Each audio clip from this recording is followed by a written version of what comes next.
Hello everyone. तो कैसे हैं आप लोग?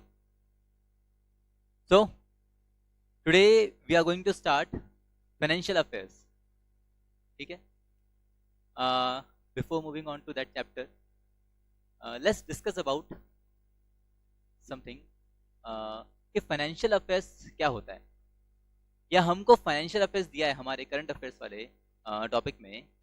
तो फाइनेंशियल अफेयर्स में हमें क्या पढ़ने का है, या फाइनेंशियल अफेयर्स का मतलब क्या होता है। ठीक है। तो बच्चों, फाइनेंशियल अफेयर्स मतलब कि हमारी जो इकोनॉमी है, हमारी जो कंट्री है, हमारी कंट्री का जो फाइनेंशियल मार्केट है, हमारी कंट्री का जो फाइनेंशियल मार्केट है, या उसमें जो एलिमेंट्स हैं जो पूरा एक फाइनेंशियल मार्केट कंस्ट्रक्ट करते हैं, तो उनमें क्या क्या कुछ चेंजेस हमको देखने को मिल रहा है, क्या क्या पॉलिसीज उनमें बनाई जा रही हैं, क्या गवर्नमेंट की तरफ से क्या कुछ पॉलिसीज इशू की जा रही हैं उनके लिए। तो ये सारा हमको इसमें देखना रहता है। ठीक है। अब जब बात चलेगी फाइनेंशियल मार्केट की, हमारी कंट्री के फाइनेंशियल मार्केट की, तो डोंट फॉरगेट, सबसे इंपॉर्टेंट हमारे लिए जो रहेगा वो रहेगा कौन? हमारी कंट्री का central bank, that is RBI. ठीक है। इसकी बात करेंगे हम, क्या हमारे लिए सबसे ज्यादा इंपॉर्टेंट रहेगा? RBI. As we all know, RBI हमारी कंट्री का सेंट्रल बैंक है, और आरबीआई केवल हमारी कंट्री के बैंकिंग सिस्टम को ही रेगुलेट नहीं करता या सुपरवाइज नहीं करता है। आरबीआई पूरी कंट्री का जो फाइनेंशियल मार्केट है उसे भी रेगुलेट और सुपरवाइज करता है। आरबीआई का जो सुपरविजन है वो केवल बैंक्स तक ही लिमिटेड नहीं है। RBI NBFCs, non banking financial companies, cooperative banks, एसएचजीज, ये जितने भी दूसरे जो फाइनेंशियल ऑर्गेनाइजेशन होते हैं उनके फंक्शनिंग को भी क्या करता है? सुपरवाइज करता है। तो वी कैन से एक तरीके से जो फाइनेंशियल मार्केट का जो कंट्रोल है वो आरबीआई के पास वेस्टेड है। तो हमको हमारे फाइनेंशियल अफेयर्स में बेसिकली हमें देखना पड़ेगा कि क्या क्या कुछ मेजर की चेंजेस हैं जो फाइनेंशियल मार्केट में हुए हैं, या क्या कुछ पॉलिसीज हैं, यूनियन बजट में क्या कुछ अनाउंसमेंट्स हैं हमारे फाइनेंशियल मार्केट से रिलेटेड।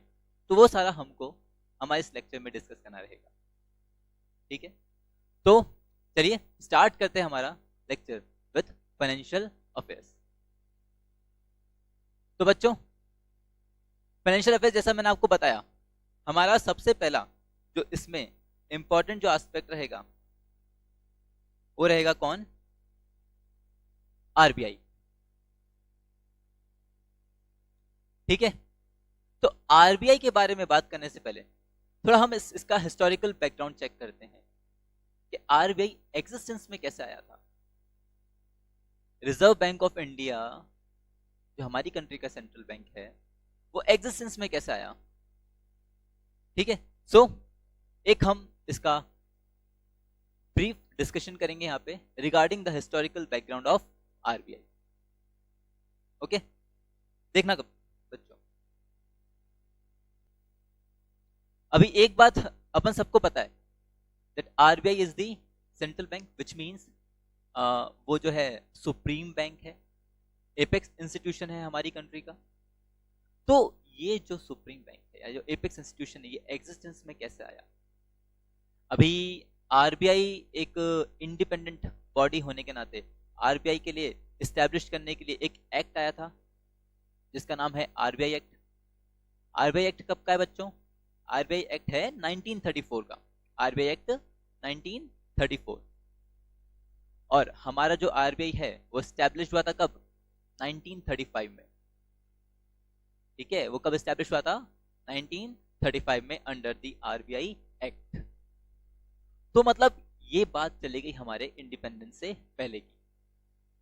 ये बात कब की हो गई? ये बात हो गई हमारे इंडिपेंडेंस से पहले की। अब समझना थोड़ा, यहाँ पे एक्ट 1934 में आया। अभी प्रेजेंट सिनेरियो की बात करें, अगर कोई भी एक्ट पास करना होता है बच्चों, तो एक्ट कैसे पास किया जाता है? हाँ, अभी अभी हम 2020 की बात करें, मान लीजिए कोई एक्ट पास करना है, तो वो एक्ट कैसे पास किया जाता है? यस, एक बिल को हम प्रेजेंट करते हैं हमारे पार्लियामेंट में, both the houses of parliament, Lok Sabha Rajya Sabha में, वहां पे हमें कंसेंट मिलता है, वहां से वो बिल पास होता है, उसके बाद उसका प्रेसिडेंट का कंसेंट लेके हम एक्ट बनाते हैं। तो अभी तो ऐसा कुछ है, बट ये जो आरबीआई एक्ट है ये कब का था? 1934 का, यानी हमारे इंडिपेंडेंस से पहले। तो उस समय भी तो कुछ ऐसा लेजिस्लेटिव सिस्टम चलता होगा,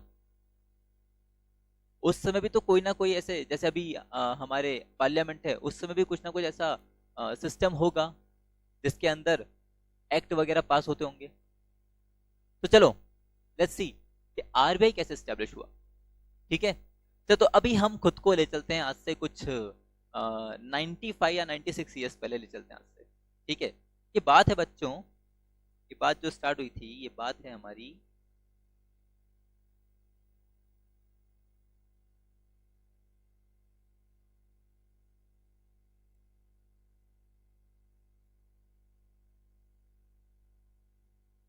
ये कहानी स्टार्ट हुई थी इन ईयर 1926। दिख रहा है? हाँ, अभी विजिबल हुआ? यस। तो ये बात जो स्टार्ट हुई थी बच्चों, कब स्टार्ट हुई थी? इन ईयर 1926। ठीक है, 1926 में, अभी 1926 में अगर हम गए तो वहां पे ब्रिटिश गवर्नमेंट का रूल है हमारे ऊपर। हाँ, इंडिपेंडेंस से पहले का एरा, ब्रिटिश गवर्नमेंट का हमारे ऊपर रूल है, पूरा जो कंट्री का जो एडमिनिस्ट्रेशन सिस्टम था वो ब्रिटिश गवर्नमेंट के अंडर में था। तो 1926 में ब्रिटिश गवर्नमेंट के अंदर एक कमीशन फॉर्म हुआ, that is known as royal commission, उसको हिल्टनियन कमीशन भी कहते हैं। ठीक है, 1926 में under the administration of British government royal commission was formed. उस रॉयल कमीशन ने क्या किया?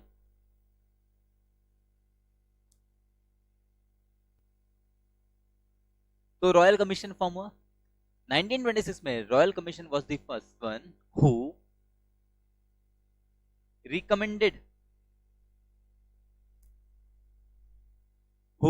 recommended that India should have its own central bank। सबसे पहले रॉयल कमीशन ने इन ईयर 1926 क्या किया? रिकमेंडेशन दिया कि इंडिया का खुद का क्या होना चाहिए? एक सेंट्रल बैंक होना चाहिए। समझ रहे हो? ठीक है, बात मान ली गई। और 1927 में वो जो बिल था, 1927 में बिल जो था, बिल वॉज प्रेजेंटेड। कौन सा बिल? अरे वो बिल जिसके अंदर ऐसा प्रपोजल दिया गया था कि इंडिया का खुद का क्या होना चाहिए? एक सेंट्रल बैंक होना चाहिए। तो वो बिल क्या किया गया? 1927 में प्रेजेंट किया गया इन दी लेजिस्लेटिव असेंबली। अभी जैसे पार्लियामेंट होता है ना, तो उस जमाने में क्या था? Legislative assembly.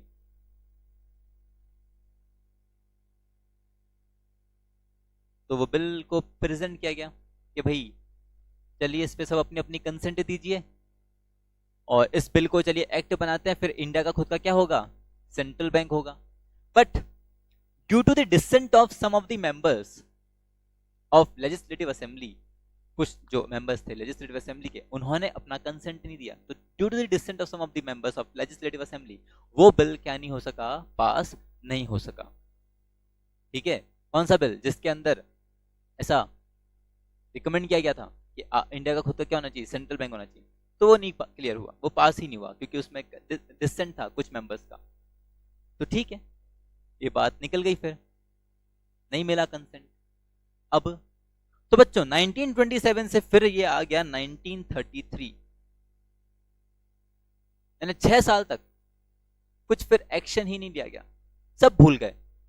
एक बार रिकमेंडेशन दिया, रिकमेंडेशन देके ऐसा था कि आरबीआई सेंट्रल बैंक होना चाहिए खुद का। फिर उसके बाद 27 के बाद डायरेक्टली वापस ही जो बात आई वो कब आई? 1933 में। ठीक है, कि 1933 में वापस से ऐसा प्रेजेंट किया गया, बिल को प्रेजेंट किया गया कि अब तो ये एक्ट इसको पास कर दो, अब तो इंडिया का खुद का क्या होना चाहिए, सेंट्रल बैंक होना चाहिए। तो 1933 में अगेन बिल वॉज प्रेजेंटेड,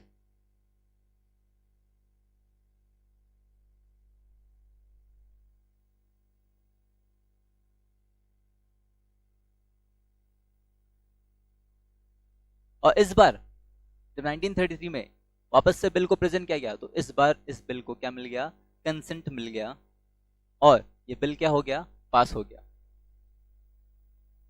ठीक है। एंड इन 1934 आरबीआई एक्ट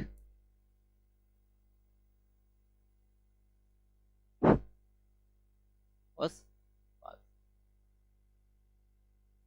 1934 में हमारा आरबीआई एक्ट एग्जिस्टेंस में आ गया, और 1934 में एक्ट पास होने के बाद 1935 में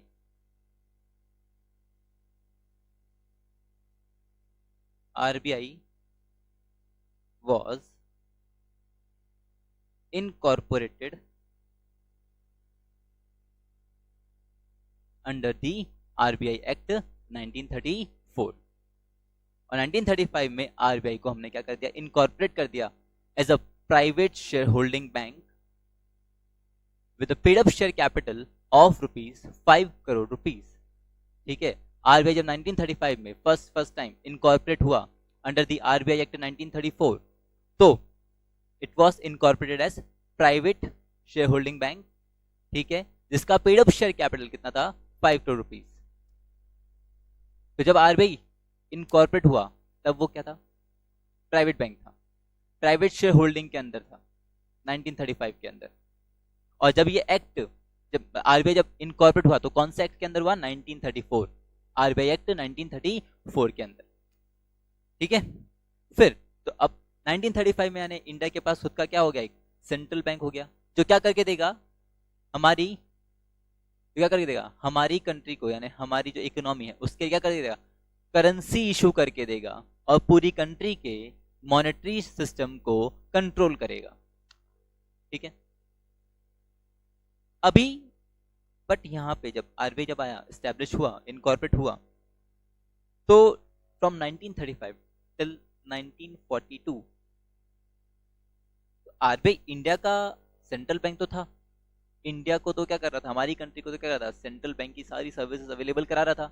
पर साथ ही साथ 1942 तक आरबीआई क्या कर रहा था, हमारा जो नेबर कंट्री है, हमारा जो neighbour country that is Myanmar, earlier it was known as Burma, उसको भी करेंसी इशू करके दे रहा था। फ्रॉम ईयर 1935 टिल 1942, 7 years की बात करूं तो RBI was issuing currency to Myanmar also, and in year 1942 RBI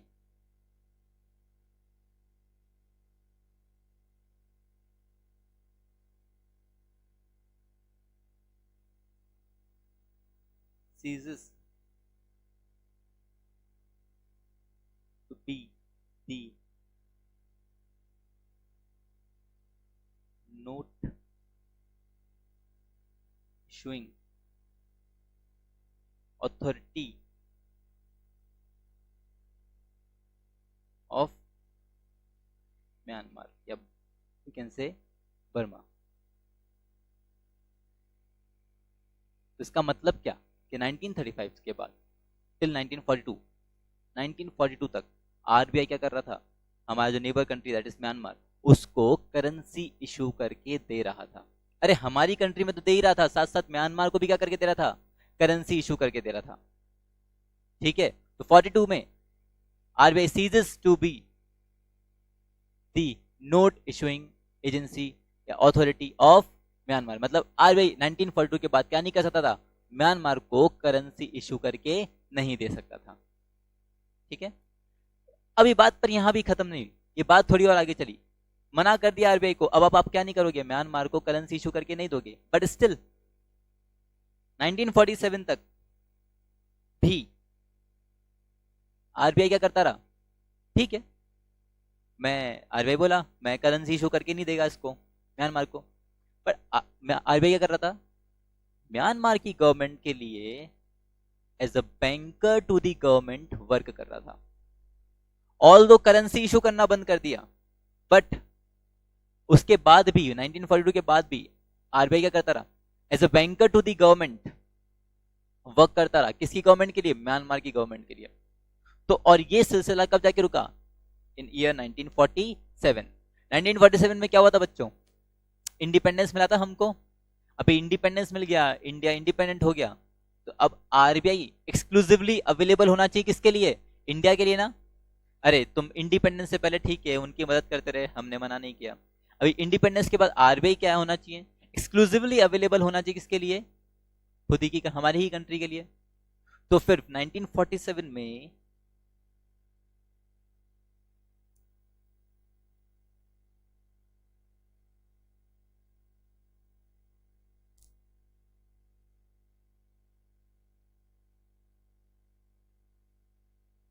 RBI ceases to be the banker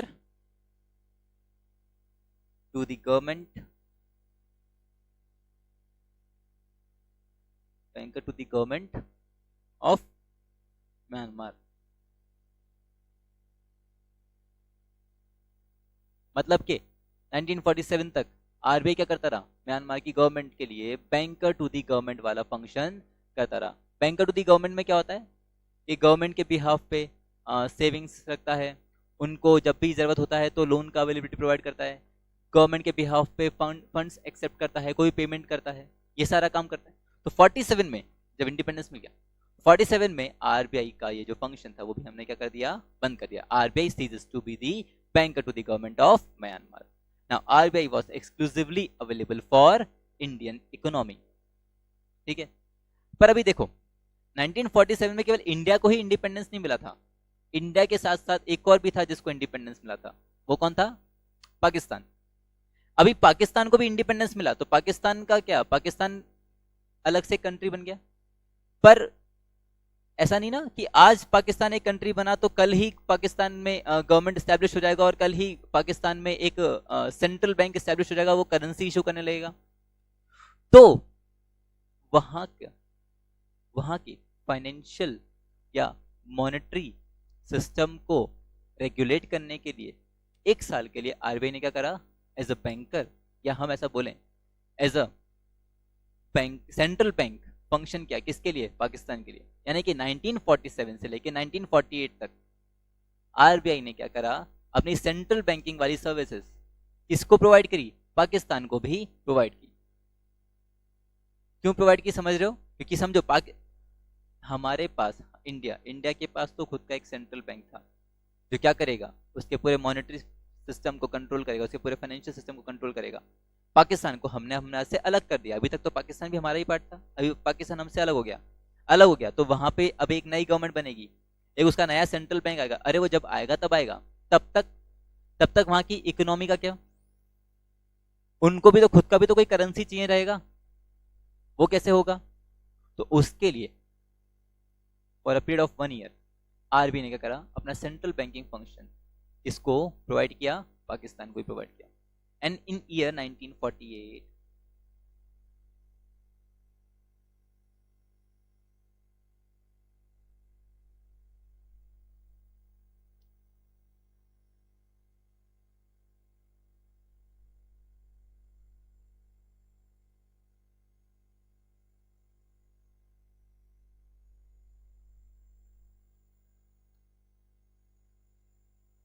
and in year 1948 RBI ceases to be the central bank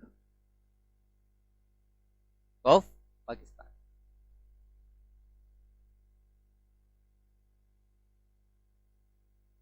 ठीक है, मतलब 1947 में दोनों countries अलग अलग हो गया, बट एक साल के लिए हमने उनकी इकोनॉमी को संभालने के लिए क्या करा, आरबीआई ने एज अ सेंट्रल बैंक की तरह फंक्शन किया, किसके लिए, पाकिस्तान के लिए। एंड इन ईयर 1948 आरबीआई ने फिर वो जो फंक्शन था वो भी क्या कर दिया, बंद कर दिया।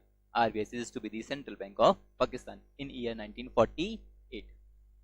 Now which means from 1948 RBI was exclusively available for the Indian economy. पर समझना, अभी 1948 तक जो आरबीआई है वो अभी तक भी क्या है, प्राइवेट शेयर होल्डिंग में ही है। अभी तक भी क्या है, आरबीआई जो है वो प्राइवेट शेयर होल्डिंग में ही है। हमने देखा था ना कि 1935 में RBI was incorporated under the RBI act 1934 as private share holding bank, जिसका paid up share capital 5 crore था। तो 1948 तक भी आरबीआई क्या था, प्राइवेट शेयर होल्डिंग में था। तो यहां पर क्या हुआ, 1949 में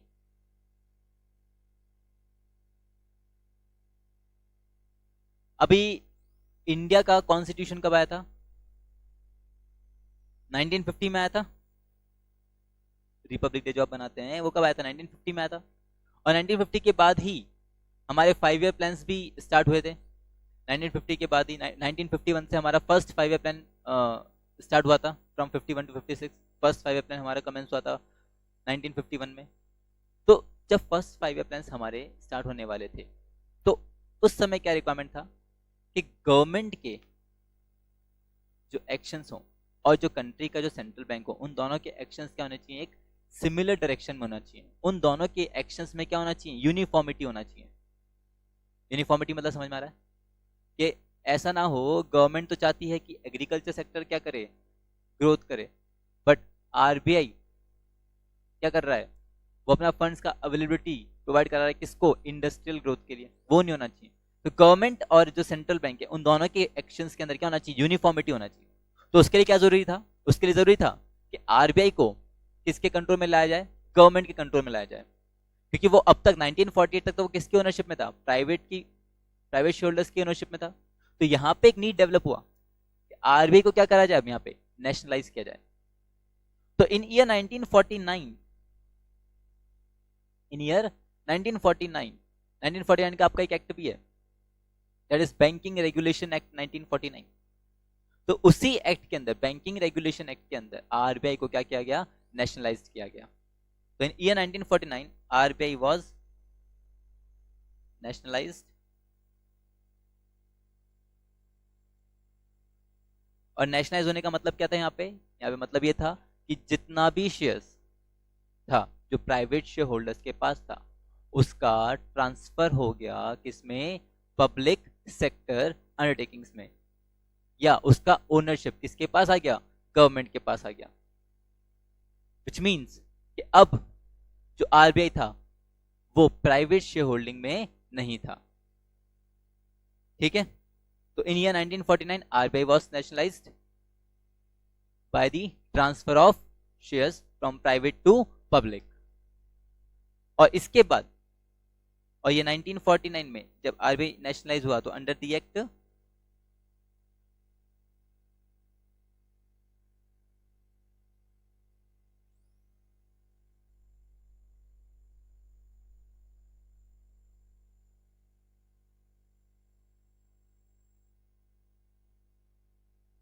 बैंकिंग रेगुलेशन एक्ट 1949।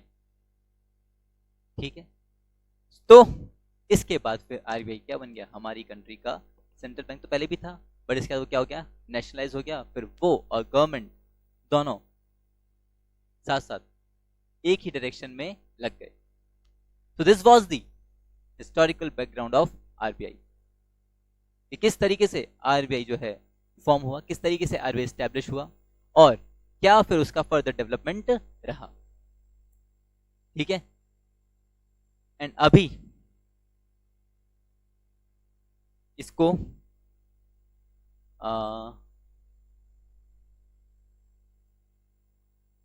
ये चीज एक बार पॉज करके कॉपी कर लेने का पूरा। ठीक है। तक दिख रहा है यहाँ पे, और फिर नेक्स्ट नीचे रहा। ठीक है। चलो आगे बढ़ते हैं यहां से। अब तो अभी आरबीआई हमको समझ में आया कि कैसे एस्टेब्लिश हुआ। चलो एक बार गो थ्रू करते हैं हमारे मटेरियल पे जो हमको इंस्टीट्यूट ने प्रोवाइड कर रखा है। सो यहाँ गिवन है that the reserve bank of India was established on April 1st 1935 in accordance with the provisions of the Reserve Bank of India Act 1934. The central, अभी हाँ, जो आरबीआई का जो सेंट्रल ऑफिस है, आरबीआई का जो सेंट्रल ऑफिस है वो कहां पर है? वो है मुंबई में. Earlier it was in Calcutta. Earlier it was in Calcutta, but अभी जो आरबीआई का जो सेंट्रल ऑफिस है वो कहां पर है? मुंबई में. अभी सेंट्रल ऑफिस होने का मतलब कि ये वो प्लेस है जहां पे गवर्नर बैठता है. ये वो ऑफिस है आरबीआई का जहां पे गवर्नर बैठता है. So the central office of the RBI was initially established in Calcutta but was permanently moved to Mumbai in 1937. The central office is where the governor sits and where policies are formulated. Policies are formulated. कौन सी policies? Monetary policies, banking policies. ठीक है, वो सारा के सारा. तो originally privately own, मैंने बताया था जब आरबीआई 1935 में इनकॉर्पोरेट हुआ तो it was under the ownership of private share holders. Though originally privately owned, since nationalization in 1949, RBI is fully owned by the government of India by the transfer of ownership, by the transfer of shares from private to public. अभी तो RBI का functions की बात करते हैं. ठीक है, कि क्या क्या फंक्शंस परफॉर्म करता है RBI.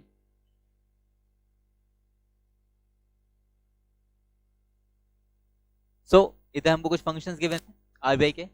These are the some main या इंपॉर्टेंट फंक्शंस ऑफ आरबीआई. अभी समझो आरबीआई जो इनकॉर्पोरेट किया गया था ना, तो आरबीआई को इनकॉर्पोरेट करने का मोटिव क्या था? What was the objective to incorporate RBI? हाँ, अभी 1935 में हमने आरबीआई को इनकॉर्पोरेट किया था, तो आरबीआई को इनकॉर्पोरेट करने का मोटिव क्या था? To maintain economic stability, to maintain the economic stability. या एक ऐसा बैंक जो हमको क्या करके दे? करेंसी इशू करके दे. या एक ऐसा बैंक या कोई एक ऐसा अथॉरिटी हो जो कंट्री के पूरे फाइनेंशियल मार्केट को क्या करे? कंट्रोल करे, सुपरवाइज करे. ठीक है, जो क्या करे? जो डिपॉजिटर्स और जो ये फाइनेंशियल मार्केट है इनके बीच में जो गैप है उसको फिल कर सके, जो डिपॉजिटर्स के इंटरेस्ट को प्रोटेक्ट कर सके. तो इन सभी पर्पस, इन सभी ऑब्जेक्टिव्स से हमने क्या आरबीआई को एस्टैब्लिश किया गया था. तो इसी के साथ साथ उन ऑब्जेक्टिव्स को पूरा करते करते आरबीआई क्या करता है? कुछ फंक्शंस भी परफॉर्म करता है. So here are some major functions which are performed by the RBI. तो सबसे पहला हमको गिवन है यहाँ पे which is monetary authority. अभी मॉनेटरी अथॉरिटी मतलब, अभी समझो मॉनेटरी मतलब which relates to money. ठीक है, मॉनेटरी मतलब which relates to money. तो मॉनेटरी अथॉरिटी मतलब, अभी आप इसको ऐसा भी ले सकते हैं. अभी हम जानते हैं आरबीआई का सबसे इंपॉर्टेंट फंक्शन क्या होता है? आरबीआई का सबसे इंपॉर्टेंट फंक्शन क्या होता है? To issue currency notes. ये होता है to issue and regulate the supply of currency notes. तो वहीं उसी से ये एक फंक्शन है हमारा, दैट इज मॉनेटरी अथॉरिटी. उसमें आरबीआई क्या करता है? आरबीआई इसमें it formulates, implements and monitors the monetary policy of the country. RBI क्या करता है? इसमें मॉनेटरी पॉलिसी को फॉर्म करता है, इंप्लीमेंट करता है और मॉनिटर करता है. मॉनेटरी पॉलिसी क्या होती है? मॉनेटरी पॉलिसी होती है, these are those policies which relates to the supply of money in the economy. अरे समझो आरबीआई का सबसे मेन काम तो ये होता है कि भैया करेंसी इशू करके देना और उसकी सप्लाई को मेंटेन करना. करेंसी इशू कर दिया तो करेंसी इशू करने के बाद उसके फ्लो को रेगुलेट भी तो करना पड़ेगा. कहीं फ्लो ऑफ करेंसी कहीं ज्यादा तो नहीं हो रहा इकोनॉमी के अंदर, या फ्लो ऑफ करेंसी एकदम कम तो नहीं हो गया. तो उसके लिए आरबीआई क्या करता है? Time to time monetary policies formulate करता है या उनमें चेंजेस लाता है. तो आरबीआई का it is one of the important function, that is monetary authority. और इसमें आरबीआई क्या करता है? आरबीआई फॉर्मुलेट्स, इंप्लीमेंट्स और monitor the monetary policy of our country. Monetary policy क्या? Monetary policy and any such policy which regulates the supply of money in the economy. और ये ऐसा क्यों करता है? So as to maintain the economic stability. Price level कहीं बहुत ज्यादा बढ़ ना जाए, ठीक है, तो so as to maintain economic stability, RBI क्या करता है? Time to time monetary policy implement करता है, फॉर्मुलेट करता है, ठीक है। बिकॉज आरबीआई को इनकॉर्पोरेट करने का one of the objective was to maintain economic stability, तो उसी ऑब्जेक्टिव को पूरा करने के लिए आरबीआई यहाँ पे क्या करता है? मॉनेटरी पॉलिसी को फॉर्मुलेट करता है, इंप्लीमेंट करता है और मॉनिटर करता है। So this was the first function of RBI. Then second one, regulator and supervisor of the financial system. अभी देखो यहां पे क्या दिया है? Regulator and supervisor of financial system. Financial system बोला है, बैंकिंग सिस्टम नहीं बोला है, क्योंकि फाइनेंशियल सिस्टम में तो बैंकिंग सिस्टम भी आ जाएगा। और मैंने बताया आपको लेक्चर के स्टार्ट में बताया था, आरबीआई केवल बैंकिंग सिस्टम को ही कंट्रोल या रेगुलेट या सुपरवाइज नहीं करता है, आरबीआई करता है जो दूसरे जो फाइनेंशियल इंस्टीट्यूशंस हैं, जो बैंक्स नहीं हैं, उनके फंक्शनिंग को भी क्या करता है? रेगुलेट और सुपरवाइज करता है। जैसे NBFCs, non banking financial companies, ये क्या होती हैं? ये भी क्या करती हैं? इनका प्रिंसिपल बिजनेस भी क्या होता है? टू फाइनेंस, बट ये बैंक्स नहीं होते। स्टिल उनको भी रेगुलेट और सुपरवाइज कौन करता है? आरबीआई करता है। So next is regulator and supervisor of financial system. अभी रेगुलेटर एंड सुपरवाइजर कैसे? कि आरबीआई करता है। ये जो बैंक्स के अलावा मैंने जो नाम लिया आपको, एनबीएफसी या आपके कोऑपरेटिव बैंक्स जो हैं, इनके लिए भी पॉलिसी वगैरह फ्रेम करता है कौन? आरबीआई। प्लस इनको भी रेगुलेट और सुपरवाइज करता है, इनके काम को भी मॉनिटर करता है कौन? आरबीआई। तो let's see, regulator and supervisor of the financial system prescribes broad parameters of banking operations within which the country's banking and financial system functions। तो बेसिकली यहाँ पे आरबीआई क्या करता है? एक ब्रॉड पैरामीटर यानी वेरियस पॉलिसीज, डायरेक्शंस, ऑर्डर्स बनाता देता है कौन? आरबीआई। किसके लिए?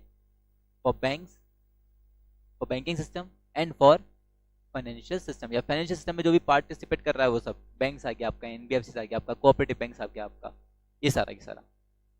तो इन सब के फंक्शनिंग को भी रेगुलेटर सुपरवाइज करता है कौन? RBI. Then next function objective, क्यों करता है ऐसा? Because to maintain public confidence in the system, to maintain the public confidence in the system. अभी समझो एनबीएफसी क्या कर रहा है? अपनी मनमर्जी से काम कर रहा है, उसके काम को कोई सुपरवाइज करने वाला ही नहीं है। एनबीएफसी ने क्या करा? लोगों से पैसा तो लिया बट उनको रीपे करने का नाम ही नहीं ले रहा। तो बताओ क्या पब्लिक का कॉन्फिडेंस रहेगा फिर इस तरह के फाइनेंशियल मार्केट में? नहीं ना। तो to gain the confidence of the public, वहां पे क्या होना चाहिए? कोई एक बंदा होना चाहिए जो इन सब के काम को क्या करेगा? सुपरवाइज करेगा, ताकि पब्लिक को श्योरिटी रहे कि उनके साथ या उनके इंटरेस्ट का क्या किया जाएगा? हमेशा ध्यान रखा जाएगा। तो इसका objective to maintain public confidence in the system, to protect depositors interest and provide cost effective banking services to the public. ठीक है। देन नेक्स्ट फंक्शन का बात करें आरबीआई का, तो चलिए बात करते हैं नेक्स्ट फंक्शन की। Next function of RBI that is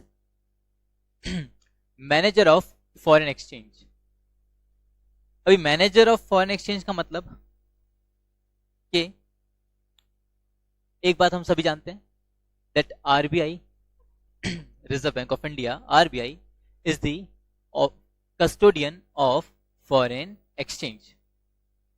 RBI is the official custodian of foreign exchange, यानी कि आरबीआई एक ऐसा अथॉरिटी है जो क्या करता है?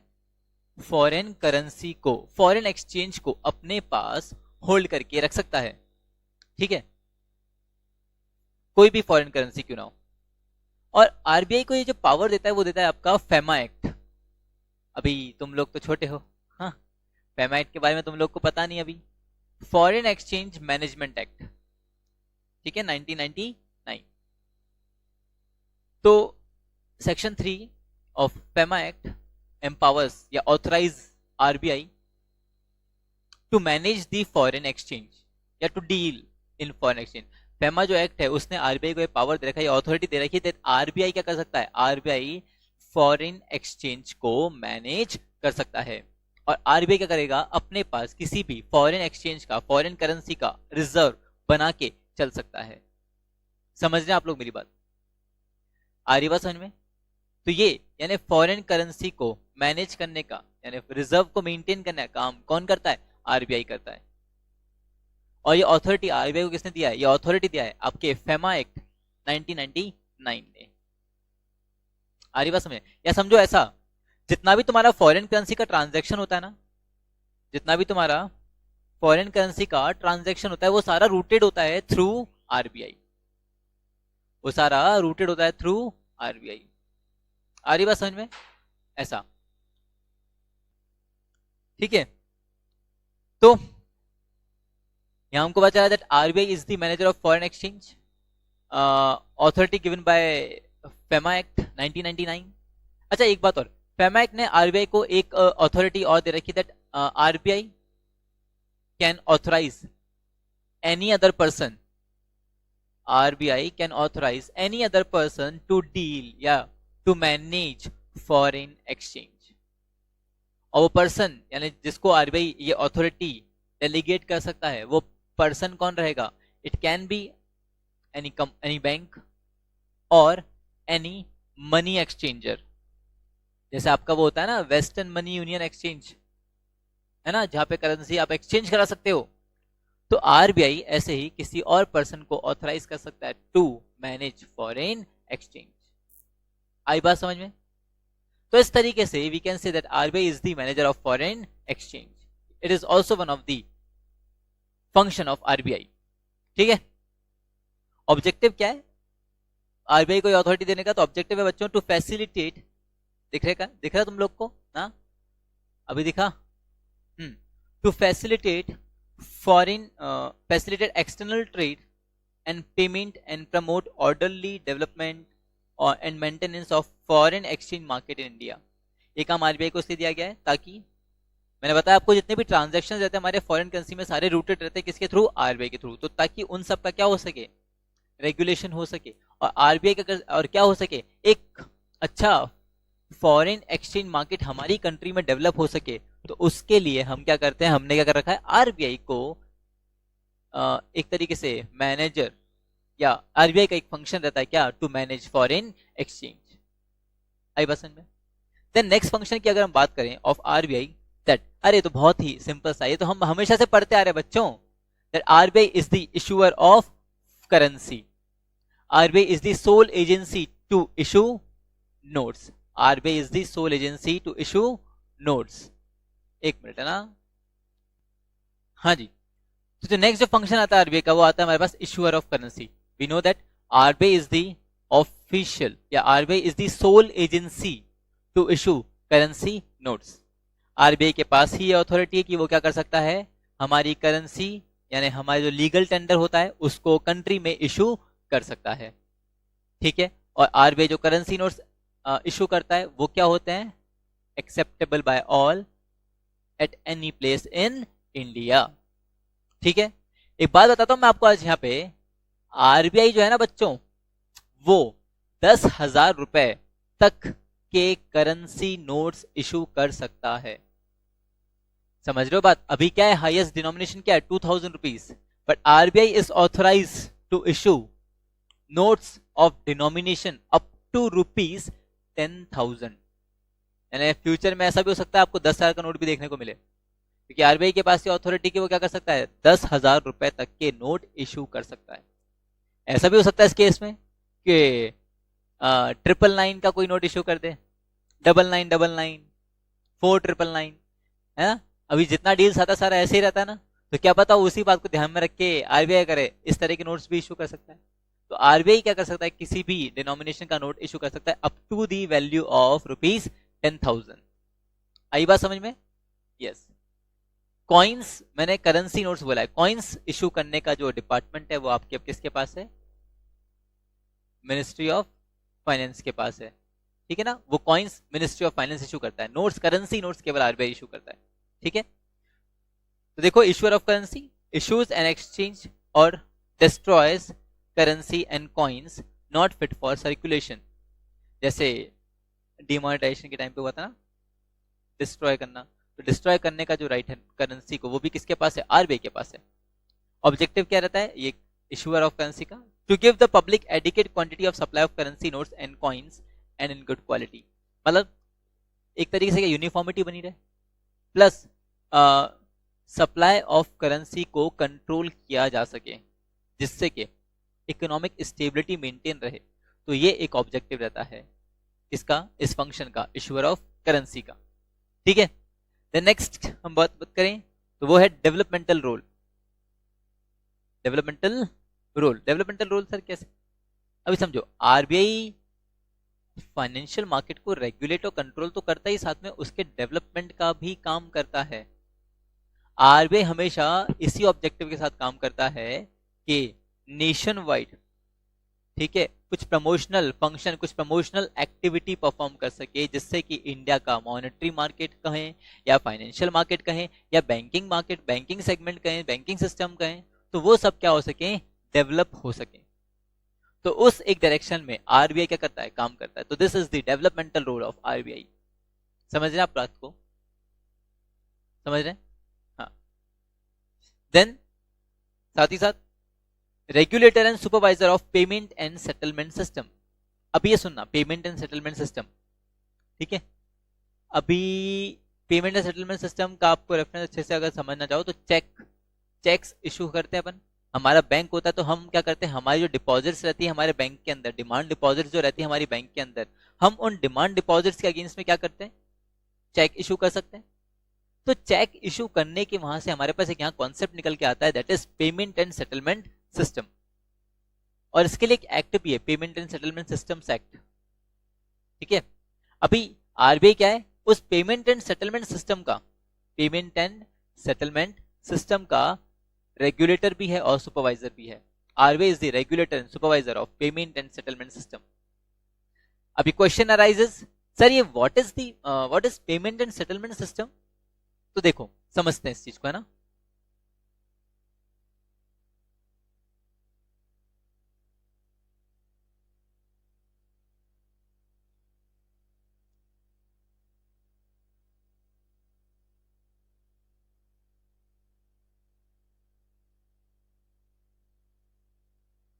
पेमेंट एंड सेटलमेंट सिस्टम, अभी देखना क्या हुआ।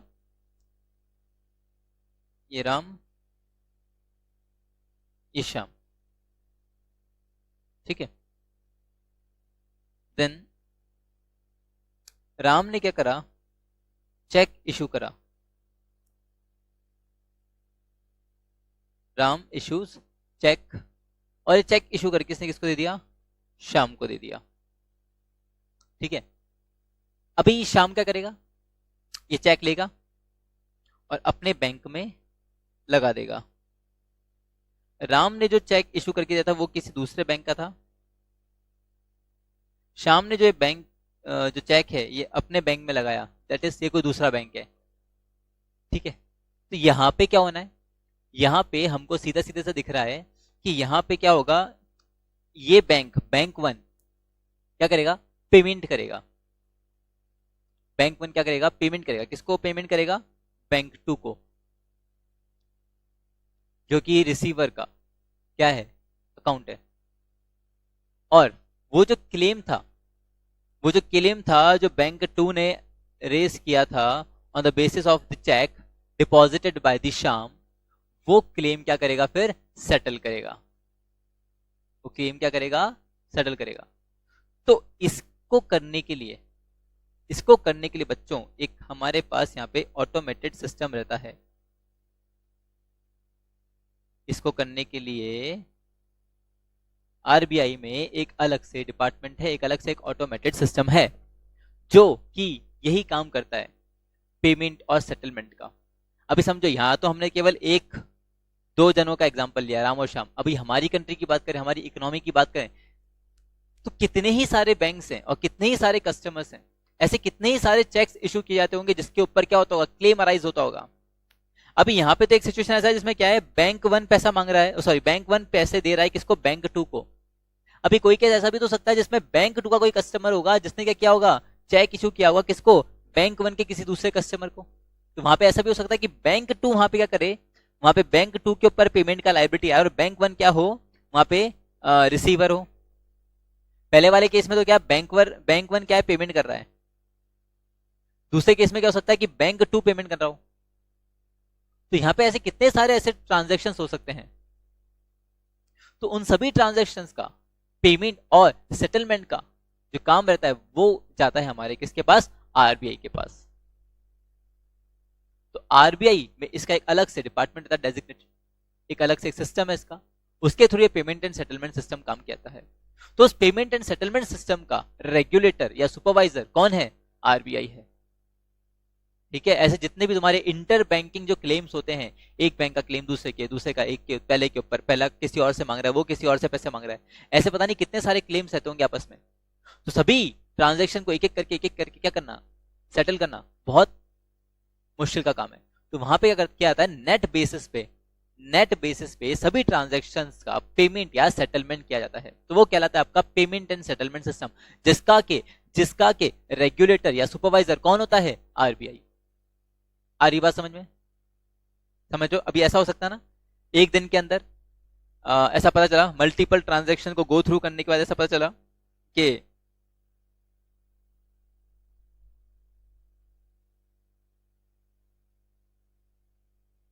यस, तो इस तरीके से अभी क्या ना, मैंने बताया आपको कि क्या रहता है, ऐसे बहुत सारे मल्टीपल ट्रांजैक्शंस रहते हैं, इंटर बैंकिंग ट्रांजैक्शंस रहते हैं जिसमें इंटर बैंकिंग क्लेम अराइज होता है। अभी यहाँ पे हमने देखा दो ही सिचुएशन आ रहा था, एक बार ये बैंक इससे पैसा मांग रहा है, एक बार वो बैंक इससे पैसा मांग रहा है। तो एक दिन में ऐसे बहुत सारे ट्रांजैक्शंस हो सकते हैं। तो वहां पे क्या होता है, नेट बेसिस पे क्या किया जाता है, इन सभी ट्रांजैक्शंस का पेमेंट और सेटलमेंट किया जाता है। तो वो सिस्टम क्या रहता है, पेमेंट एंड सेटलमेंट सिस्टम, और उसका रेगुलेटर या सुपरवाइजर कौन है, आरबीआई। आई बात समझ में, आई बात समझ में। तो वहां पे इंडिविजुअल ट्रांजैक्शन का सेटलमेंट नहीं होगा, वहां पे सभी का नेट कर लिया जाएगा। समझो बैंक वन है, बैंक वन से पूछा, बैंक वन में देखा गया कि एक दिन के अंदर इसका टोटल कितना क्लेम अराइज हो रहा है, ये कितना पैसा मांगता है बैंक टू से, तो पता चला 50,000। बैंक टू में देखा कि बैंक टू के जो कस्टमर्स थे उनका टोटल क्लेम कितना अराइज हो रहा है बैंक वन से, तो वहां पता चला 60,000। तो यहाँ पे ऐसा नहीं होगा कि पहले 50,000 सेटल होगा और 60,000 अलग से सेटल होगा, नहीं। अरे ये कितना मांगता 60,000, ये कितना मांगता 50,000, तो 60 में से 50 माइनस कर दिया, केवल नेट 10,000 का वहां पे क्या होगा, पेमेंट और सेटलमेंट होगा। तो ऐसा एक सिस्टम कहलाता है हमारा पेमेंट एंड सेटलमेंट सिस्टम। अरे वो जो जिसने चेक डिपॉजिट किया उसको उसका पैसा पूरा मिलेगा, ये मत समझना उसको 10,000 ही मिलेगा, उसको पैसा पूरा मिलेगा। ये तो आपस में इंटर बैंकिंग क्लेम्स जो कैंसिल हो गए, सेटल डाउन हो गए, और ये सिस्टम क्या था आपका payment and settlement system, which is regulated and supervised by RBI. ठीक है, ऐसा। तो ये एक और फंक्शन होता है हमारे आरबीआई का। देन अच्छा, ऑब्जेक्टिव की बात करें, to maintain public confidence in payment and settlement system, timely basis पे ताकि पेमेंट और सेटलमेंट हो जाए, इसलिए एक फंक्शन है हमारे आरबीआई का। नेक्स्ट अगर हम फंक्शन की बात करें तो उसमें हमको देखा है और भी कई रेसिडुअरी यानी सेकेंडरी फंक्शंस होते हैं हमारे आरबीआई के, some other related functions also, like banker to the government. RBI जो है it serves as a banker to the government, government को कभी भी फंड्स का रिक्वायरमेंट होता है तो आरबीआई उसके लिए अवेलेबल होता है। साथ ही साथ आरबीआई का क्या करता है, गवर्नमेंट का अब ये क्या कहते हैं, अकाउंट मेंटेन करके चलता है, प्लस गवर्नमेंट के बिहाफ पे कोई भी पेमेंट एक्सेप्ट करता है या पेमेंट को मेड करता है, या गवर्नमेंट के बिहाफ पे कभी भी कोई सेविंग्स जो होता है, कोई सेविंग्स है तो उसको इन्वेस्ट करने का काम करता है एज अ पोर्टफोलियो मैनेजर। तो इस तरीके से आरबीआई अपना बैंकिंग सर्विसेज देता है किसको, गवर्नमेंट को, वर्क करता है as a banker to the government. आई बात समझ में।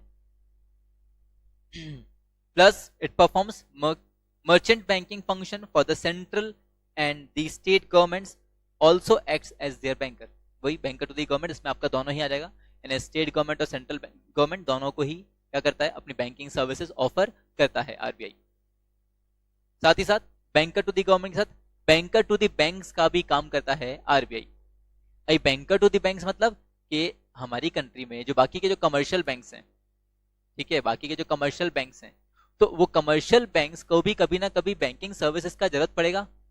उनके पास भी कभी ना कभी ऐसा होगा कि फंड्स का अवेलेबिलिटी कम रहेगा, या कभी ऐसा होगा कि उनके पास भी सरप्लस फंड्स बचेगा, तो वो ये पैसा लेके या वो उस समय फंड्स का अवेलेबिलिटी के लिए किसके पास जाएंगे, वो जाएंगे आरबीआई के पास।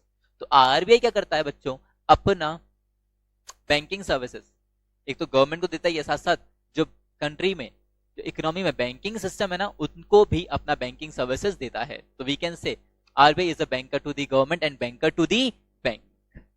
आई बात समझ में? एक बात ध्यान रखने का, आरबीआई के पास सभी जो बैंक्स होते हैं उनका करंट अकाउंट होता है, और आरबीआई के पास सभी का अकाउंट है, तभी तो वो क्या कर पा रहा है, payment and settlement system perform कर पा रहा है। ठीक है, जरूरत के समय अगर इनमें से कभी भी किसी बैंक को क्या चाहिए, पैसा चाहिए, फंड्स का अवेलेबिलिटी चाहिए, तो फंड्स अवेलेबल कौन कराएगा, RBI. Plus banks, commercial banks can rediscount their bills of exchange with the RBI. Rediscounting of bills पढ़ा तुम लोगों ने 11th क्लास में, discounting of bills of exchange पढ़ा है ना। बस क्या होता है डिस्काउंटिंग ऑफ बिल्स के, बिल्स पेबल बिल रिसीवर होता है ना, हाँ, ड्रॉवर ड्रॉई। तो जो बंदा बिल इशू करके देता है, यानी जो सेलर होता है, वो क्या करता है, उसके पास बिल रहता है, अगर उसने 3 महीने का बिल काटा है पर उसको क्या हो गया, 3 महीने से पहले पैसे का रिक्वायरमेंट आ गया, तो वो क्या करेगा, अपने बैंक के पास जाके उस बिल को क्या करा लेता है, डिस्काउंट करा लेता है, और बैंक को तो दे देता है बिल और बैंक से ले लेता है उसके बदले पैसे कुछ चार्ज कटवा के। फिर मान लो उस बैंक को भी पैसे की जरूरत पड़ गई बिफोर द ड्यू डेट, तो बैंक क्या करता है, कमर्शियल बैंक क्या करता है, आरबीआई के पास उस बिल को लेके जा सकता है फॉर रीडिस्काउंटिंग। तो इस तरीके से we can say RBI is a banker to the bank. तो ये कुछ फंक्शंस रहते हैं हमारे बच्चों आरबीआई के, जिसकी वजह से आरबीआई का बहुत ही इंपॉर्टेंट रोल है हमारे फाइनेंशियल सिस्टम में। आ रही बात समझ में? इसलिए हमने यहाँ पे फाइनेंशियल अफेयर्स में क्या पढ़ रहे हैं, हमने किसके बारे में इतना अच्छे से डिस्कशन किया, आरबीआई के बारे में, क्योंकि आरबीआई एक इंपॉर्टेंट पिलर है in the financial system of our country. अभी देखने का, RBI has 27 regional offices, most of them in state capitals and 4 sub offices banking sector news. ये 4 सब ऑफिसेस क्या है, ये रीजनल ऑफिसेस बोले ऐसा क्या है ना, जोन वाइज होता है, ईस्ट का अलग, साउथ का अलग, वेस्ट का अलग, नॉर्थ का अलग, तो ऐसे 4 फर्दर ऑफिस हमको देखने को मिलते हैं आरबीआई के। ठीक है, अभी तो this was your RBI, this was your RBI. अभी समझ में आया तुम लोग को आरबीआई अच्छे से? अपन ने डिस्कस किया, क्या क्या क्या डिस्कस किया, आरबीआई कैसे स्टैब्लिश हुआ, कैसे इनकॉर्पोरेट हुआ, फिर कैसे वो नेशनलाइज हुआ, उसके बाद हमने बात किया ऑब्जेक्टिव्स, क्या ऑब्जेक्टिव थे जिसके लिए आरबीआई को स्टैब्लिश किया गया, और फिर हमने बात की फंक्शंस का। ठीक है, तो दिस वाज योर आरबीआई। अब नेक्स्ट जो टॉपिक आ रहा है हमारे फाइनेंशियल अफेयर्स में, वो है सम अनाउंसमेंट्स मेड अंडर बजट 20 से रिलेट करती है फाइनेंशियल। तो देखते हैं क्या है यहाँ पे announcement.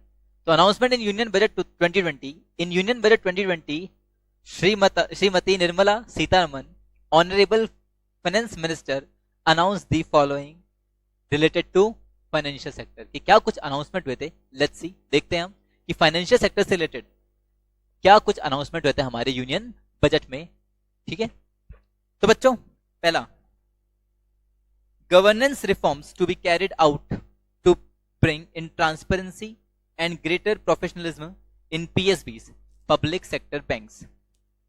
Few PSBs to be encouraged to approach the capital market to raise additional capital. अभी सुनने का ये क्या है, PSBs माने आपका पब्लिक सेक्टर बैंक्स। ठीक है, तो यहां पे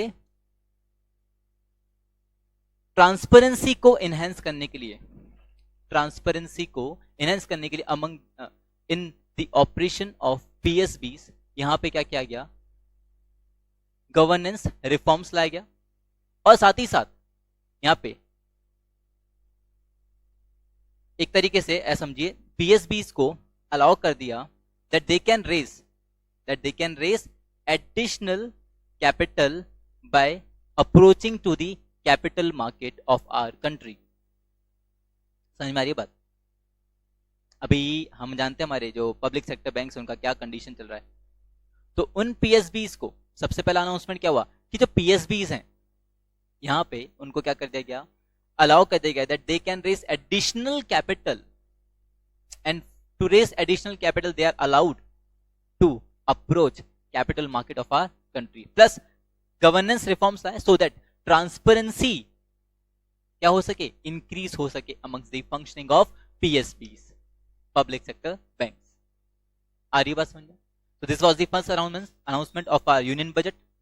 Then second हम बात करें तो Deposit Insurance and Credit Guarantee Corporation has been permitted to increase deposit insurance coverage for a depositor which is now rupees 1 lakh to rupees 5 lakh per depositor. अभी ये क्या है सुनना, अभी ऐसा है ना कि मान लीजिए आप लोग का पैसा क्या है बैंक में डिपॉजिटेड है, तो बिफोर दिस अनाउंसमेंट ये 2020 के बजट से पहले ऐसा था कि हमारा पैसा जो बैंकों में जमा है, और बैंक क्या हो गया, बैंक हो गया लिक्विडेट, तो हम वी वर एंश्योर्ड दैट हमको हमारे जो डिपॉजिट था उसका हमको 1 लाख रुपए तक का, मतलब 1 लाख रुपए तक का हमको क्या था, इंश्योरेंस था कि हाँ अगर आपका बैंक भाग गया, आपने जितना ही पैसा जमा करा रखा हो, अगर आपका बैंक भाग गया तो आपको आपकी जो डिपॉजिट्स थी ना, आपकी जो सेविंग्स थी ना, उनके ऊपर आपको कितना रुपए मिलेगा, 1 लाख रुपए मिलना तो गारंटीड था under the previous insurance scheme. अभी तुम कहोगे मेरे अकाउंट में तो 30,000 रुपए थे तो भी मुझे 1 लाख मिलेगा, नहीं नहीं नहीं नहीं, 30,000 थे तो 30,000 तक का मिलेगा। बट हाँ तुम्हारे अकाउंट में थे 10 लाख तो वहां पे 1 लाख तक।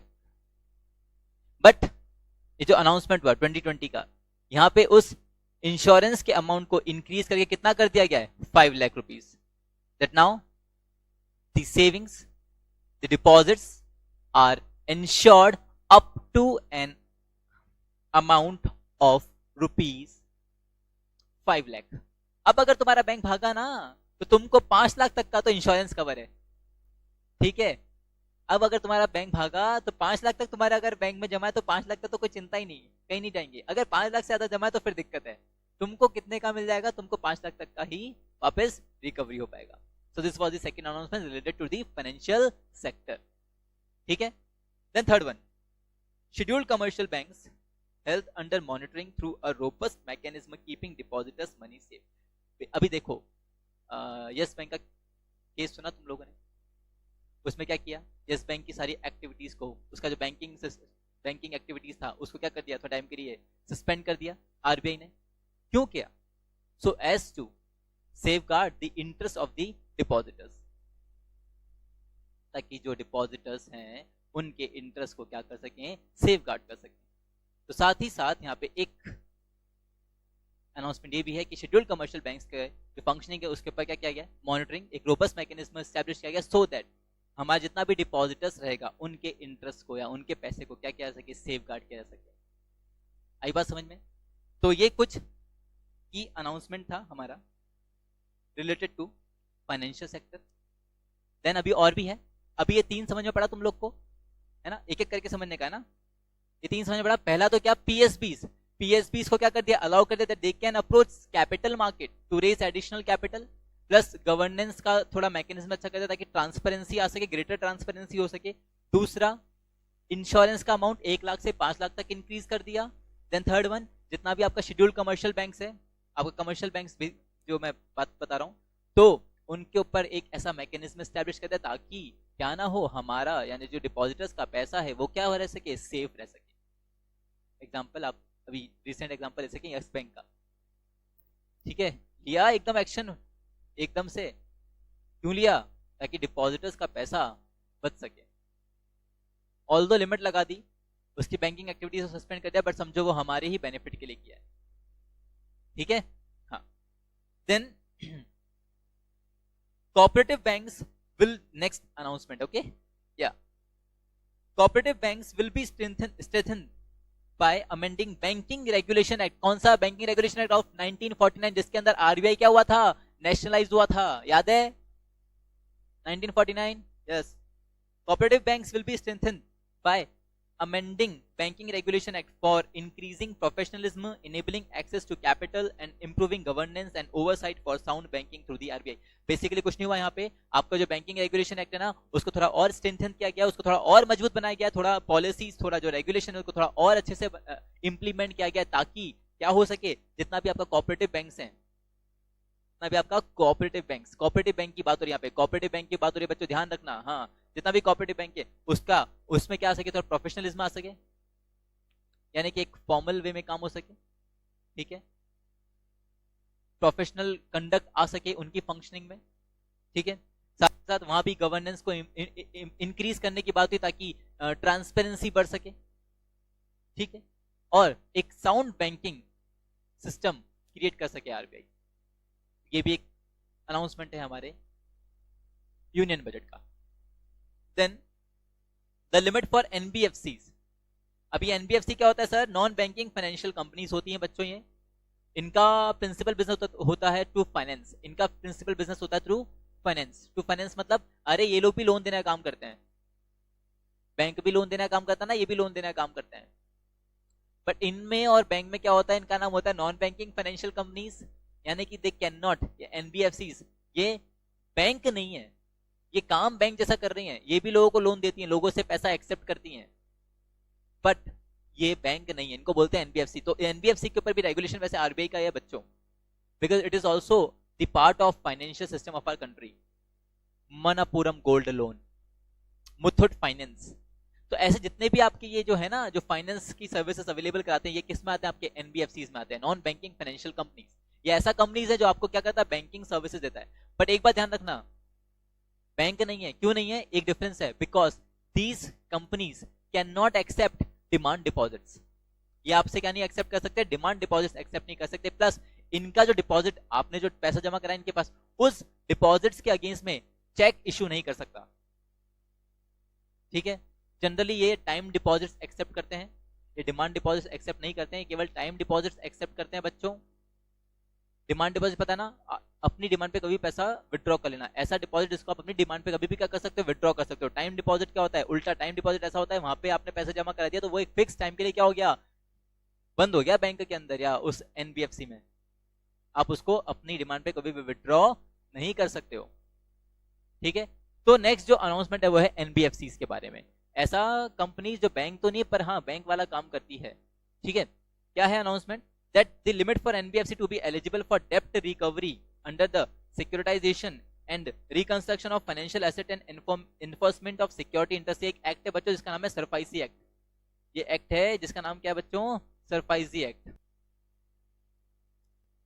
तो बच्चों ये जो एक्ट है, ये है सरफाइसी एक्ट, ठीक है, securitisation and reconstruction of financial assets and enforcement of security interest, इसे हम बोलते हैं प्यार से सरफाइसी एक्ट। तो इस एक्ट के अंदर बेसिकली क्या किया गया वो सुन लो आप, तो बहुत लंबा नाम हो गया तुम लोग के लिए एक्ट का, सीधा नाम ध्यान रखने का, क्या, सरफाइजी एक्ट। इस सरफाइजी एक्ट में क्या किया गया बच्चों, इसमें जो एनबीएफसी का जो डेप्ट रिकवरी का जो लिमिट है ना, जो एनबीएफसी का डेप्ट रिकवरी का जो लिमिट है उसे क्या किया गया है, प्रपोज किया गया है कि उस डेप्ट रिकवरी की लिमिट को क्या कर दिया जाए, कम कर दिया जाए। कितना कम कर दिया जाए, हमारे लिए वो ध्यान में रखने वाली बात है। तो बच्चों वो है is to be reduce from 500 crore to asset size of rupees 100 crore. Asset size को क्या 500 करोड़ से 100 करोड़ तक कम करने का प्रपोज है, यहाँ पे प्रपोजल है। प्लस लोन जो साइज है, लोन का जो अमाउंट है उसको यहाँ पे कम करा गया, उसको भी from 1 crore rupees to 50 lakh rupees. तो बेसिकली यहाँ पे एक अनाउंसमेंट ऐसा है एनबीएफसी के लिए, ये अनाउंसमेंट अंडर दी सरफाइजी एक्ट। क्या है अनाउंसमेंट, के वो एनबीएफसी जो क्या डेप्ट रिकवरी के लिए एलिजिबल हैं, तो उनका असेट साइज, उनका असेट्स की जो वैल्यू है उसको 500 करोड़ से क्या कर दिया गया, कम किया गया किसके ऊपर, 100 करोड़ के ऊपर। अभी कुछ तरह का एनबीएफसी बच्चों उनको ऐसा जरूरत रहता है कि उनको अपना असेट्स, टोटल असेट्स जो है ना मेंटेन करके चलना पड़ता है 500 करोड़ रुपए का। तो उन एनबीएफसी के लिए रिलैक्सेशन है, रिलीफ है कि वो क्या कर सकते हैं, अपना 500 करोड़ से कितना, प्रपोजल है ये ना, कि 500 करोड़ से कितना कर सकते हैं, 100 करोड़ रुपीस कर सकते हैं, और लोन अमाउंट कितना, from 1 crore to 50 lakh rupees. ठीक है, ये ध्यान रखने का। SARFAESI act related to NBFC. NBFC क्या मैंने बता दिया आपको, good. Then to meet the need for greater private capital, it is proposed to sell the balance holding of Government of India IDBI Bank to private, retail and institutional investor through the stock exchange। मतलब अरे government of India का जो IDBI bank है ना, उसमें public का participation कम या private का शेयर होल्डिंग बढ़ाने के लिए, उसको प्राइवेटाइज करने के लिए ऐसा प्रपोज किया गया है कि जो गवर्नमेंट ऑफ इंडिया का IDBI बैंक है उसके जो शेयर्स हैं उसको क्या किया जाएगा, उसको हमारा जो फॉरेन एक्सचेंज का, सॉरी, हमारा जो कैपिटल मार्केट है, हमारा जो स्टॉक एक्सचेंज है, स्टॉक मार्केट है, स्टॉक एक्सचेंज है, वहां पे उसके शेयर्स को ट्रेड किया जाएगा। किसको बेचेंगे, टू प्राइवेट या रिटेल या इंस्टीट्यूशनल इन्वेस्टर्स को। ठीक है, क्यों, in order to have private capital, to generate private capital. तो गवर्नमेंट ऑफ इंडिया का जो IDBI बैंक है ना बच्चों, तो जो गवर्नमेंट ऑफ इंडिया का जो IDBI बैंक है बच्चों, उसका यहाँ पे क्या है, उसके शेयर्स को ट्रेड करने का यहाँ पे प्रपोजल दिया गया है। ट्रेड कहाँ पे, हमारे स्टॉक एक्सचेंज में, सो दैट उसके जो शेयर्स हैं उसको हम क्या कर सकें, प्राइवेट शेयर होल्डर्स को बेच सकें। बेसिकली किसको, वहां पे आएगा हमारा टू प्राइवेट इन्वेस्टर्स या रिटेल इन्वेस्टर्स या institutional investors. So this was the proposal. तो क्या हमारे कुछ बच्चों अनाउंसमेंट है related to financial sector of our country. ये अनाउंसमेंट किसमें दिए हैं हमको, इन यूनियन बजट 2020। आई बात समझ में, 6 अनाउंसमेंट हमने यहां देखिए। चलिए नेक्स्ट, इसी से रिलेटेड एक और है, हमको यहां पे दे रखा है, वो बात कर लेते हैं फटाफट से। That is financial market. इधर हमको कुछ अनाउंसमेंट दे रखे हैं related to our financial market. Financial sector था वो, यहाँ पे हम बात कर रहे हैं फाइनेंशियल मार्केट की। तो फाइनेंशियल मार्केट में बेसिकली यहाँ पे डीपनिंग बॉन्ड्स के रिगार्डिंग बात है। डीपनिंग बॉन्ड मार्केट, क्या अनाउंसमेंट है सुनने का सिर्फ, certain specified categories of government securities to be open fully for non resident investors also. यानी गवर्नमेंट की कुछ सिक्योरिटीज को क्या कर दिया है, पूरी तरीके से ओपन कर दिया कि क्या कर सकते हैं, जो नॉन रेसिडेंट इन्वेस्टर्स है वो भी क्या कर सकते हैं, उन सिक्योरिटीज में इन्वेस्टमेंट कर सकते हैं। Earlier there was a limit, अभी क्या कर दिया है, गवर्नमेंट सिक्योरिटीज को क्या कर दिया है, ओपन कर दिया गया है कि भैया जितने भी नॉन रेसिडेंट इन्वेस्टर्स हैं वो क्या कर सकते हैं, गवर्नमेंट सिक्योरिटीज में इन्वेस्ट कर सकते हैं। ठीक है, then FPI limit in corporate bonds, FPI limit in corporate bonds to increase to 15% from 9% of its outstanding stock. अभी सबसे पहले समझने का FPI क्या, FPI ने foreign portfolio investors, foreign portfolio investors. तो फॉरेन पोर्टफोलियो इन्वेस्टर्स इन्वेस्ट, उन जो फॉरेन के जो पोर्टफोलियो इन्वेस्टर्स हैं उनका जो इन्वेस्टमेंट का जो लिमिट है उसको इंक्रीज कर दिया गया है। कहाँ पे, कॉर्पोरेट बॉन्ड्स में कितना, 15% फ्रॉम 9%। ठीक है, ऑफ देयर आउटस्टैंडिंग स्टॉक, उनका जो आउटस्टैंडिंग स्टॉक है कंपनीज का, उनका जो 9% होता था लिमिट, उसको कितना बढ़ा दिया, 15% तक बढ़ा दिया फॉर फॉरेन पोर्टफोलियो इन्वेस्टर्स। ठीक है, देन वो डीपनिंग बॉन्ड मार्केट के बारे में था। अभी नेक्स्ट जो है वो है new legislation to be formulated for laying down a mechanism for netting of financial contracts, simply swap scope of credit defaults swaps to expand. यानी जो क्रेडिट में जो डिफॉल्ट करते थे ना लोग, है ना, उनका रिकवरी के लिए यहाँ पे क्या कर दिया है, थोड़ा स्कोप को बढ़ा दिया गया है। यानी कोशिश ये रहेगी कि जो लोग डिफॉल्ट कर रहे हैं उनसे ज्यादा से ज्यादा रिकवरी हो सके। ठीक है, then debt based exchange traded fund expanded by a new debt exchange traded fund ETF consisting primarily of government securities to give attractive access to retail investors, pension funds and long term investors। मतलब समझो ये कुछ exchange traded funds होते हैं, exchange traded funds, debt exchange traded funds। तो इसमें basically क्या कर दिया गया है, एक्सेस दे दी गई है किसको, रिटेल इन्वेस्टर्स को, पेंशन फंड को और लॉन्ग टर्म इन्वेस्टर्स को, that they can come and they can also invest in डेप्ट बेस्ड एक्सचेंज ट्रेडेड फंड्स। आई बात समझ में, ऐसा नाम ध्यान रखने का सबका। Then a partial credit guarantee scheme for the NBFC formulated post the Union Budget 2019-20 to address their liquidity constraints। यानी कि NBFC के लिए भी क्रेडिट गारंटी स्कीम फॉर्मुलेट की गई है अपना जो बजट 2019-19-20 वाला जो बजट है उसमें, ताकि जो लिक्विडिटी जो प्रॉब्लम्स जो एनबीएफसी फेस करता है, जो लिक्विडिटी प्रॉब्लम्स एनबीएफसी फेस करता है, उसके रिड्रेसल के लिए यहाँ पर एक क्रेडिट गारंटी स्कीम को प्रपोज किया गया है फॉर एनबीएफसी। तो ये कुछ अनाउंसमेंट था रिगार्डिंग योर फाइनेंशियल मार्केट। आई बात समझ में बच्चों? आया समझ में? मेन क्या ध्यान रखने का? पहला चीज में ध्यान रखने का बच्चों कि भैया गवर्नमेंट का जो बॉन्ड्स है ना, उसमें आपका जो नॉन रेसिडेंट इन्वेस्टर्स है ना, उनको अलाउ कर देगा कि दे कैन इन्वेस्ट। पहले उससे पहले रेस्ट्रिक्शन था। साथ ही साथ फॉरेन पोर्टफोलियो इन्वेस्टर्स जो हमारे एफपीआई, उसका लिमिट बढ़ा दिया है, 9% से 15% कर दिया है। Then scope of credit default वो थोड़ा बढ़ा दिया है। देन डेप्ट एक्सचेंज ट्रेडेड जो फंड्स हैं हमारे, वहां पे एक्सेस दे दिया गया है किसको? रिटेल इन्वेस्टर्स को, आपके पेंशन फंड्स को और लॉन्ग टर्म इन्वेस्टर्स को। साथ ही साथ एक partial credit guarantee scheme propose की गई है एनबीएफसी के लिए, ताकि एनबीएफसी अपना जो लिक्विडिटी जो दिक्कत है लिक्विडिटी से रिलेटेड उसको सॉर्ट आउट कर सके। ठीक है, ये था हमारा फाइनेंशियल मार्केट से रिलेटेड कुछ अनाउंसमेंट।